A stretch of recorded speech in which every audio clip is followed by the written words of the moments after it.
এদিকে গোপালগঞ্জের কাশিয়ানী উপজেলার রাজপাট ইউনিয়নের তেঁতুলিয়া ও রাজবাড়ী বিলে ফসলি জমিতে ড্রেজার দিয়ে অবৈধভাবে বালু উত্তোলনের দায়ে 4 ব্যক্তিকে বিনাশ্রম কারাদণ্ডের আদেশ দিয়েছেন ভ্রাম্যমাণ আদালত। বুধবার 10 জুলাই বিকেলে উপজেলা নির্বাহী কর্মকর্তা নির্বাহী ম্যাজিস্ট্রেট মোহাম্মদ রাশেদুজ্জামান তাদেরকে 15 দিনের বিনাশ্রম কারাদণ্ডের আদেশ দেন। সাজাপ্রাপ্তরা হলেন হারাধন মৃধা, সরজিৎ মণ্ডল, স্বপন সরকার ও কৃষ্ণ মণ্ডল। উপজেলা নির্বাহী কর্মকর্তা মোহাম্মদ রাশেদুজ্জামান বলেন, সরকারি নির্দেশ অমান্য করে বালু ব্যবসায়ীরা তেঁতুলিয়া ও রাজবাট বিল থেকে প্রতিদিন বালু উত্তোলন করে আসছে।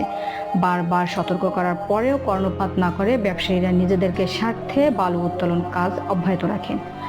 পরে ভ্রাম্যমাণ আদালত পরিচালনা করে বালু ব্যবসায়ীদের প্রত্যেককে 15 দিনের বিনাশ্রম কারাদণ্ডের আদেশ দেওয়া হয়। পরিবেশ রক্ষায় অবৈধ ড্রেজার মালিক বা বালু ব্যবসায়ীদের বিরুদ্ধে সবসময় সতর্ক দৃষ্টি রাখবে উপজেলা প্রশাসন বলে জানান তিনি।